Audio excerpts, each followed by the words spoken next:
There we go. 1 minute. Let me get us into a couple groups and we'll get started on how to find some awesome VAs. If you guys are on YouTube, please like and subscribe. And please share this if you're on Facebook as well, so we can get this to as many people as possible.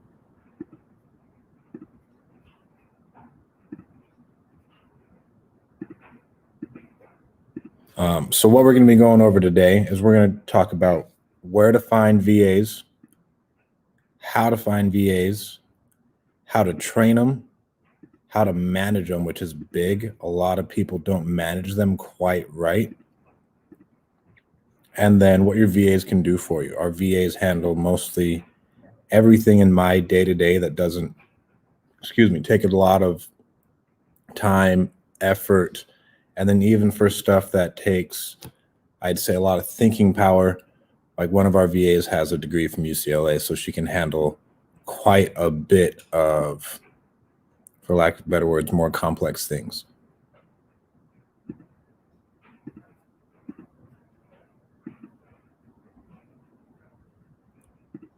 Okay, so we'll start off. Let me pull up our comments here. If you guys pop in, let me know where you're from. We'll start off where to find your VAs. And all this will be in the show notes below and in our YouTube comments below. So the places I go to find my VAs is I'm going on Upwork.com. And they're really nice because you just have a contract with them. Upwork pays them. You don't have to find out some fancy way to pay them or anything else. And then it tracks all of their screen time and everything. And it's kind of all in one, but you do get charged a fee for it. Number 2 is I'm using onlinejobs.ph, and that's for a lot of our Filipino people. Onlinejobs.ph is really nice. I found some really good talent on there. Number 3, we find a lot of VAs from Facebook ads, running ads to find people. Number 4 is Craigslist. Craigslist gets a little bit harder just because we have to use a VPN to make it happen. And when you have to use a VPN, then you have to go in, you have to go refresh the ads every once in a while. They get flagged a ton. So that would be the only downer with using Craigslist ads. And then again, another down part about third party, or you can go to a third party company. So like I own Call Magicians. We source VAs for people, train them, manage them, and everything else.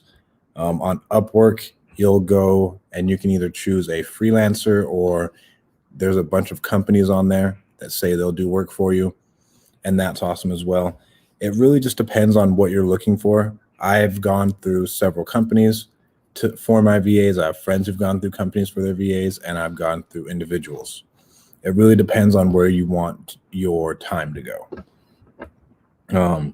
And then number 1, I interview so many VAs instead of just being like, okay, hey, you fit the box, you're hired.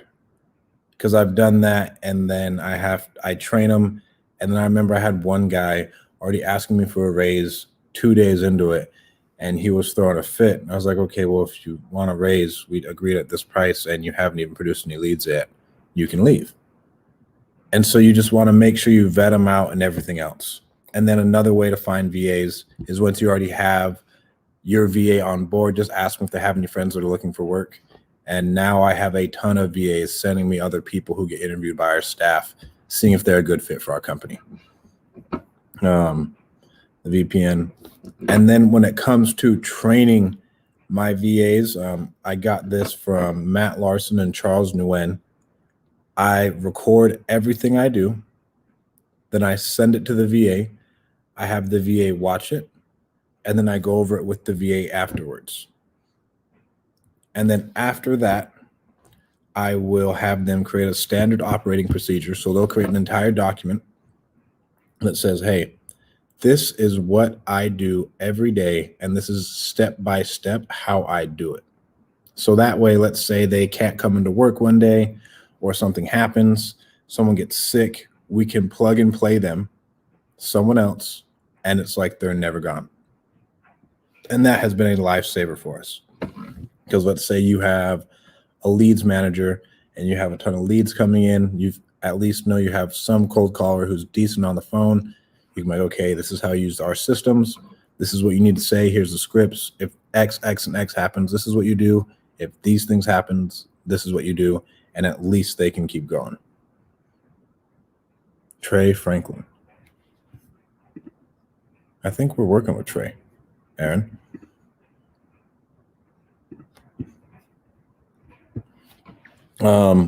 What's after that? We do not ever want to throw our VAs just into the fire. One thing that when I got started, I was doing stuff on my own. I was like, oh, I got a couple $100 I can spend a month. Let me hire a VA off of Upwork, and then I'll just have them on my Mojo dialer. When I did that, I was like, okay, yeah, so you have cold calling experience. You have a little accent, but it's fine. And I was like, okay, awesome. Let's get going. I throw them on the phone, and then 2 weeks pass by. I'm like, where the fuck are all my leads? Like, I'm supposed to be killing it right now. Brent Daniels said if we cold call, we get deals. And my VA didn't deliver any leads, but at the same time, I wasn't handling like quality assurance, listening to her phone calls, making sure she's saying the right things. And then number 2, I didn't train her exactly how I wanted to be. Number 3, I wasn't giving her quotas, right? There was like no fire underneath their belly. Because in all reality, it's a sale, like it's a sales business when you're doing cold calling. So you want to give them a point that they have to reach every day. So like, hey, we want you to get 1 to 2 leads a day, or we want you to get 3 to 4 leads a day. And right now I think we're pushing for 3 to 4 leads a day, and we'll get roughly 1 to 2 a day. But we just want to make them strive for it. And that way they have something to reach for. And for us, we have a quota. And if you don't meet that quota after 3 days, and we come in, we help you out and everything else, like we get rid of them and move on to the next. Generally, you can tell someone has it on the phone right away. And it's different for everything else, right? Like, so you can bring them on for texting, and you're going to use the same process of, hey, this is how I text. This is how I want things done. Here are the scripts. And you put them on there. And then if you have them sending out a certain amount of text every day, and then no leads come from it, and you can go and you can look at the conversations and see where they could have gone one way or another, then 1, you needed to train them better. And if you trained them good and you just don't think they get it, then 2, it's probably time to move on. How I train them. So for us and call magicians, it's really 2 weeks to a month before they even get on the phone for a client. But for us, like right when we're getting them started, I say the best way to get good is just by doing, right? And so we throw them on the phone, I think day 3. Yeah, day 3, right? So the day 1 is onboarding with systems and everything else, company culture. Day 2, they're shadowing an agent, listening to calls, saying, hey, okay, this is how it goes. When this thing happens, this is how you should approach that. When someone says this to you, this is how you should approach that. And then day 3, they're on their own, making calls out to our system, making sure that they can actually do it. Another thing that is a great tip for you guys, we always verify that they have a solid microphone, and we require that they send us an internet test. If they don't, we've had people who sound awesome that we get them on the phone. Let's say you don't listen to them for a week when they start out, and then you hop on and you hear it cutting out here and there. That means their internet's not good enough, and you just wasted a week's worth of your money. Another thing you got to look out for is job hoppers with VAs or 2-timers. That's one thing. We had one guy trying to sell our leads one time when I was working with him, and it happened to my friend Jason Pritchard as well. My friend Gino had someone who was making 2 sets of phone calls at the same time. So she was working for him, and then she was working for a different investor, and they're making phone calls at the same time. That stuff happens. You just kind of got to get around it, sniff it out as fast as you can. A way we track our VA screen time is Hubstaff. And we have a certain screen percentage that we want if they are going to get paid, right? So we know, okay, you're delivering X amount of leads, you have X amount of screen time, okay, your pay has been approved. If we look and you have 0 leads, you have 0 screen activity, but it says you've been logged for 6 hours, then that's a red flag for us. And then we go and investigate that. And then more than likely, they're just not going to get paid because we know they were just sitting on a phone, not doing shit. And so that's how we track those things. What else we got in here? We don't want to ever throw them on. If you are just getting started, I don't recommend that you just throw them on there. And like training your VAs to be savages is hard work. Like it's another employee in your business, and you need to approach it the same way if you want to get really, really good results, right? Like you got to put effort into them, have them doing exactly what you want them to do instead of just, okay, I can plug and play you because you've cold called before, or you worked for TTP at one point in time, blah, blah, blah. The key to that whole sentence is it was at one point in time and they probably got fired because they sucked. And so you may need to be a good leader and develop them into someone who could be a killer. But you got to develop them. And I see a lot of people doing that. Like, oh yeah, well, we hired on a VA and it didn't work. Or, hey, we hired on a VA and I trained them and then they quit showing up for work, blah, blah, blah. Like you got to know that like there's culture to this. You want to add some type of incentives, something, because these are just humans on the other side of the country working from home, and you got to keep them entertained. For us, I don't like children in the background, even though I have a 2-year-old. I prefer them to have kids though. And I just tell them, hey, make sure you get a quiet spot and make your phone calls during your shift. The reason I want our employees to have children or some type of dependence is what we've seen is that all of our younger people, they just don't give a shit, right? Let's say they lose their job. They're like, whatever, I'll go find another job. It's not like they probably still live with their parents.